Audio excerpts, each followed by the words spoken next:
दोस्तों, कहानी की शुरुआत होती है अटलांटिक ओशन से, जहां हमें समुद्र के 16,000 फीट नीचे गहराई में एक स्टेशन दिखता है जो कि TRI ओशनिक माइनिंग कॉर्पोरेशन का था। ये कंपनी समुद्र की गहराई में छुपे मेटल और कीमती पत्थरों को निकालने का काम करती थी। इस वक्त यहाँ कुछ लोगों को खोजबीन करने के लिए करीब 90 दिनों के लिए भेजा गया था। यहाँ ये लोग समुद्र की जमीन के सैंपल लेकर उनके बारे में छानबीन करने आए थे, ताकि वो पूरी दुनिया को समुद्र के बारे में ज्यादा से ज्यादा बता सकें और अपनी कंपनी को भी और ऊंचाइयों पर ले जा सकें। इसके बाद सीन शिफ्ट होता है समुद्र में मौजूद 3 लोगों पर, जिनमें लड़की का नाम था विली और इन दोनों आदमियों के नाम थे सिक्स पैक्स और डे जीसस। ये तीनों समुद्र में मौजूद कुछ खास तरह के दिखने वाले पत्थरों का सैंपल ले रहे थे। काम पूरा होने के बाद ये तीनों बेस की तरफ जाने लगते हैं, क्योंकि इनका बेस में जाने का समय हो गया था। जाते वक्त तो ये दोनों सीधे बेस की तरफ बढ़ते हैं, लेकिन जो सिक्स पैक्स होता है उसे एक अजीब सा पानी का कीड़ा दिखाई देता है, जिसे पकड़कर सिक्स पैक्स अपने साथ इसे बेस में ले जाने लगता है। लेकिन इसी बीच डे जीसस के सूट में ऑक्सीजन लेवल कम होने लगता है। ऑक्सीजन लेवल के घट जाने से डे जीसस सही से सांस नहीं ले पाता और इसी वजह से वो कुछ कह भी नहीं पाता। लेकिन जो इनका कैप्टन था, जिसका नाम था बैक, उसे बेस में बैठे बैठे मशीन की मदद से ये बात पता चल जाती है। ये खबर मिलते ही बैक बेस में डॉक्टर को तलाश करने लगता है, लेकिन डॉक्टर बहुत ढूंढने के बाद भी उसे कहीं मिलता नहीं है। ये देखकर बैक बहुत घबरा जाता है और खुद ही डे जीसस के ऑक्सीजन लेवल को संभालने की कोशिश में जुट जाता है। पर बेचारा इस सब के बारे में नहीं जानता था, इसलिए उसे ये सब समझने में काफी दिक्कत होती है। पर आखिरकार वो इस काम को करने में कामयाब हो जाता है। डे जीसस की कंडीशन देख विली और सिक्स पैक्स भी इसकी बहुत हेल्प करते हैं और बड़ी मुश्किल से उसे संभालते हुए बेस के अंदर ले जाते हैं। बेस में लाने के बाद ये देखते हैं कि डे जीसस अब भी जिंदा है और उसकी सांसें जो है वो चल रही हैं, लेकिन ऑक्सीजन लेवल की वजह से वो बेहोश हो गया था। कुछ देर बाद डे जीसस को होश आ जाता है और हम देखते हैं कि डे जीसस अब बिल्कुल ठीक है। इसके बाद बैक सब लोगों के साथ एक मीटिंग रखता है और बताता है कि अब हम यहाँ सिर्फ 3 दिन के लिए और हैं। इस एक्सपेरिमेंट को करने के बाद हम वापस जमीन पर चले जाएंगे। ये सुनकर सब लोग खुश होने लगते हैं। इसी बीच यहाँ डॉक्टर भी आ जाता है। डॉक्टर को देखकर बैक उस पर काफी गुस्सा होता है और कहता है कि मैं तुम्हारी शिकायत सीनियर से करूंगा। डॉक्टर कहता है, आखिर मेरी गलती क्या है? इस पर विली बताता है कि डे जीसस के सूट में ऑक्सीजन लेवल कम हो गया था। अगर इसको वक्त पर हैंडल नहीं किया जाता तो इसकी जान भी जा सकती थी। यह सुनकर डॉक्टर को अपनी गलती का एहसास होता है और वो सबको सॉरी भी बोलता है। इसके बाद सब फिर से अपने अपने काम में लग जाते हैं। लेकिन जब विली सबके सूट चेक कर रही होती है तो उसे अपने सूट में कुछ हलचल महसूस होती है। विली जब अपने सूट के पास जाकर देखती है तो वही समुद्री कीड़ा जिसे सिक्स पैक्स ने बेस में आते वक्त हाथ में पकड़ लिया था, ये सूट से बाहर निकलकर विली को डरा देता है और यहाँ से जाने लगता है। ये देखकर विली काफी घबरा जाती है। विली समझ जाती है कि ये काम सिक्स पैक्स का ही है, इसलिए वो उस पर काफी गुस्सा होती है। वहीं दूसरी तरफ हम डॉक्टर और बैक को देखते हैं, जो कि अपने सीनियर से बात कर रहे थे, लेकिन सीनियर की आवाज रोबोटिक वे में सुनाई देती है।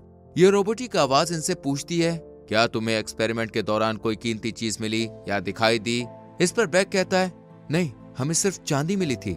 ये सुनकर ये रोबोटिक आवाज गुस्सा हो जाती है और जल्द ही कोई कीमती चीज तलाशने के लिए कहती है। इसके बाद हम देखते हैं कि सब लोग बैठे हुए खाना खा रहे थे, पर इसी बीच इनके बेस में कुछ हलचल होने लगती है और इस हलचल की वजह थी समुद्र में उठने वाली तेज लहरें।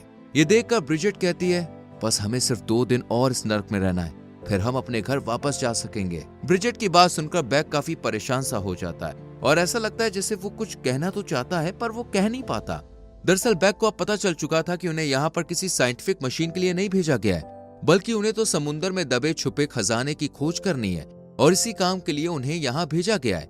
सीनियर की बात से बैक को भी लगने लगा था कि वो 2 दिन बाद यहाँ से नहीं जा पाएंगे। खाना खाने के बाद सब सोने के लिए चले जाते हैं। अगले दिन अब विली और सिक्स पैक्स को समुद्र की सतह पर देखते हैं, जो कि खुदाई करने गए थे। काम खत्म करने के बाद जब ये वापस बेस की तरफ आते हैं, तभी समुद्र में लहरों का तूफान आ जाता है, जो कि सिक्स पैक्स को अपने साथ बेस से काफी दूर ले जाता है। ये देखकर विली काफी परेशान हो जाता है, इसलिए वो सबसे पहले तो बेस में सबको सिक्स पैक्स के बारे में बताती है कि वो लहरों के साथ दूर चला गया और फिर इन्हें इन्फॉर्म करने के बाद खुद ही उसे समुद्र में ढूंढने निकल पड़ती है। थोड़ी ही दूर चलने के बाद उसे एक डूबा हुआ पुराना सा जहाज मिलता है। ये देखकर विली भी इसके पास जाती है और वहीं इसके सूट में जो कैमरा लगा था उसकी मदद से बेस के सभी लोग भी ये नजारा देख रहे होते हैं। डॉक्टर इसे देखकर कहता है कि ये एक रशियन शिप है जिसका नाम है लेवाइथन। ये सुनकर ब्रिजेट इसके बारे में रिसर्च करती है और उसे पता चलता है कि अभी ये जहाज रशियन नेवी में मौजूद है। इस पर डॉक्टर कहता है, कहीं ये रशियन नेवी की ही तो चाल नहीं है जो हमें किसी जाल में फंसाना चाहती हो। वहीं विली शिप के अंदर जाती है जहां उसे कुछ इंसानों के कंकाल मिलते हैं। कुछ दूर आगे जाकर इसे सिक्स पैक्स भी दिखता है जो कि एक बड़े से बक्से को उठाने की कोशिश कर रहा था। विली भी इसकी हेल्प करती है और दोनों इस बड़े से बॉक्स को लेकर बेस में आ जाते हैं। बैग जब इसे खोलकर देखता है तो उसे इस बॉक्स में कुछ शराब की बॉटल्स और कुछ किताबें मिलती हैं। यहाँ हम देखते हैं कि इनमें से एक बोतल सिक्स पैक्स ने पहले ही चुरा ली थी। बैग इस बॉक्स और रशियन के बारे में अपने सीनियर को भी इन्फॉर्म करता है। इस पर सीनियर कहता है कि ऐसे ही इस शिप के अंदर जाओ और भी कुछ कीमती चीजें ढूंढो, जरूर इसके अंदर और भी कुछ होगा। ये सुनकर बैग जब जमीन पर आने को कहती है तो ये सीनियर उसकी बातों को एक कान से सुन के दूसरे से निकाल देता है और कॉल कट हो जाती है। यानी बैग सही था, ये लोग अभी सतह पर नहीं जा सकते हैं। इसके बाद सिक्स पैक्स अकेले में बैठकर वही ड्रिंक पी रहा होता है, लेकिन तभी ब्रिजेट इसके पास आ जाती है और ड्रिंक को पीने लगती है। अगले दिन सिक्स पैक्स को काफी तेज बुखार चढ़ता है, जिस वजह से वो समुद्र में भी नहीं जा पाता। डॉक्टर इसके बुखार की वजह जानने के लिए उसके गले की स्किन काट लेता है ताकि इस बुखार का पता लग सके कि आखिर ये किस वजह से आया है, क्योंकि सिक्स पैक्स पहला ऐसा शख्स था जिसे यहाँ बुखार आया था। धीरे धीरे सिक्स पैक्स की कंडीशन खराब होती जाती है और उसे बुखार के साथ साथ पूरी बॉडी में खुजली होने लगती है। डॉक्टर भी इसकी ये कंडीशन को समझ नहीं पाते, इसलिए वो बैग को इस सबके बारे में बता देते हैं। ये देखकर बैग सबका चेकअप करवा के ये पता लगाने की कोशिश करता है कि और किसी को ये बीमारी तो नहीं है। वहीं दूसरी तरफ ब्रिजेट की भी हालत खराब हो जाती है। ये देखकर डॉक्टर सबको चेक करता है, लेकिन सभी की कंडीशन वहां नॉर्मल निकलती है। इसके बाद जब ब्रिजेट की बारी आती है तो बैग डॉक्टर को अपने साथ ले जाता है, जिस वजह से ब्रिजेट का चेकअप नहीं हो पाता। डॉक्टर सीनियर को बताता है कि आज तक मैंने ऐसी बीमारी को नहीं देखा। वहीं दूसरी तरफ हम देखते हैं कि ब्रिजेट को वॉमिट हो रही है। ब्रिजेट की कंडीशन देख विली उसे संभालती है और जल्दी से डॉक्टर को बुलाने चली जाती है। लेकिन डॉक्टर के पास जाने से पहले जब वो सिक्स पैक्स के पास जाती है तो देखती है कि उसका शरीर जो है वो गलने लगा है। ये देखकर विली रोने लगती है। जब ये लोग ब्रिजेट के पास आते हैं तो देखते हैं कि ब्रिजेट अब इस दुनिया में नहीं रही, इसलिए ये लोग सिक्स पैक्स और ब्रिजेट को एक साथ रख देते हैं। लेकिन जब डॉक्टर बाद में इनके पास आकर इन्हें देखता है तो इन दोनों का शरीर जुड़कर एक जानवर की तरह बन गया होता है और इसकी वजह थी वो घातक बीमारी। ये सब तय करते हैं कि बॉडी को बेस से बाहर फेंककर हम अपनी जान बचा लेंगे, लेकिन तभी ये इन पर अटैक कर देती है। पर जैसे तैसे आखिर ये इन्हें बेस से बाहर निकालकर फेंक देते हैं, पर इस जानवर का एक पार्ट यहीं रह जाता है। डॉक्टर इन सबसे कहता है हो सकता है कि इस बीमारी में उलझकर रशियन का जहाज और उसके लोग भी मारे गए होंगे। ये सुनकर सब लोग सिक्स पैक्स का सामान तलाशते हैं। इन लोगों को वही शराब की बोतलें मिलती हैं जिसे लेकर ये लोग जब बैग के पास जाते हैं तो बैग समझ जाता है कि इस बीमारी की जड़ ये ड्रिंक ही है। इसके बाद सीन शिफ्ट होता है डे, जीसस और जस्टिन पर, जो कि किचन में पेट पूजा करने के लिए गए थे। पर तभी इन पर वही जानवर का टुकड़ा जो कि अब जानवर में बदल गया था, वो डे जीसस पर अटैक कर देता है और इसे चबाकर खाना शुरू कर देता है। लेकिन जब सब लोग उसकी हेल्प के लिए आते हैं तो देखते हैं कि जीसस तो उसके पेट में उतर चुका है और अब वो जानवर यहाँ से भागकर कहीं और छुप गया है।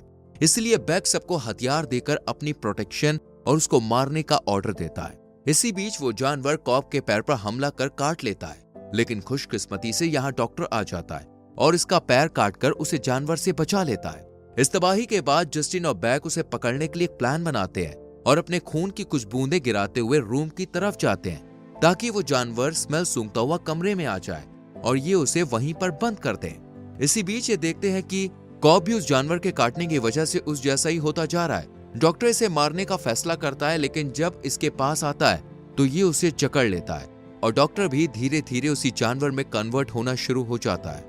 वहीं दूसरी तरफ ये जानवर रूम की तरफ पहुंच जाता है, लेकिन जब ये विली को देखता है तो उसका पीछा करने लगता है, लेकिन जस्टिन और बैग विली को सेव कर लेते हैं। इसके बाद ये सब डॉक्टर को देखने आते हैं, लेकिन यहाँ तो डॉक्टर नहीं बल्कि आधा जानवर बन गया था। ये लोग अपनी जान बचाते हुए बेस के मेन कंट्रोल रूम में आ जाते हैं और सीनियर से हेल्प मांगते हैं, लेकिन सीनियर किसी भी तरह की हेल्प करने से इनकार कर देता है। ये सुनकर बैग बेस का सेल्फ डिस्टर्ब मोड ऑन कर देता है, क्योंकि इसी एक तरीके से वो उस जानवर को खत्म कर सकते थे। ऐसा करने के बाद ये लोग अपने वाटर सूट लेने के लिए जाते हैं ताकि उसे पहनकर यहाँ से जिंदा बाहर निकल सकें। लेकिन रास्ते में इन्हें वही जानवर दिखाई देता है जिसके शरीर में डॉक्टर और जीसस दिख रहे थे और ये काफी बड़ा भी हो गया था। ये जानवर विली पर अटैक कर उसे पकड़ लेता है, पर बैग उसे बचाकर यहाँ से ले जाता है। वहीं दूसरी तरफ जस्टिन सबके वाटर सूट को एक्टिवेट करके यहाँ से निकलने के लिए तैयार करता है और तीनों सूट पहनकर बाहर निकलने लगते हैं, लेकिन बैक का पैर यहीं फंस जाता है। इसी बीच ये क्रिएचर भी यहाँ आकर उस पर हमला करता है, लेकिन ये खतरों का खिलाड़ी उसे चकमा देकर बेस से बाहर चला जाता है। बाहर निकलते ही ये बेस ब्लास्ट होता है और वो क्रिएचर मारा जाता है और उसका खून हर तरफ फैल जाता है। ये तीनों अब समुद्र की ऊपरी सतह पर आकर बहुत खुश होते हैं, लेकिन तभी कुछ शार्क्स इनकी तरफ आने लगती है। लेकिन हेलीकॉप्टर जो इनकी हेल्प करने के लिए आ रहा था, उसकी आवाज सुनकर ये भाग जाती है। लेकिन फिर हम देखते हैं कि वही क्रिएचर फिर से इनके पास आ जाता है और जस्टिन को पकड़ लेता है। बड़ी मुश्किल से विली और बैक हेलीकॉप्टर में बैठकर यहाँ से सेफली चले जाते हैं और ये कहानी यहीं पर खत्म हो जाती है। दोस्तों, आपको ये कहानी कैसी लगी कमेंट सेक्शन में लिख के जरूर बताएं। कहानी अच्छी लगी हो तो वीडियो को लाइक और शेयर करें। चैनल को सब्सक्राइब करके बेल आइकॉन प्रेस करें, जिससे आने वाली वीडियोस के नोटिफिकेशंस आपसे मिस ना हो। हम मिलेंगे आपसे अगली वीडियो में। अपना बहुत ख्याल रखिए। Bye bye.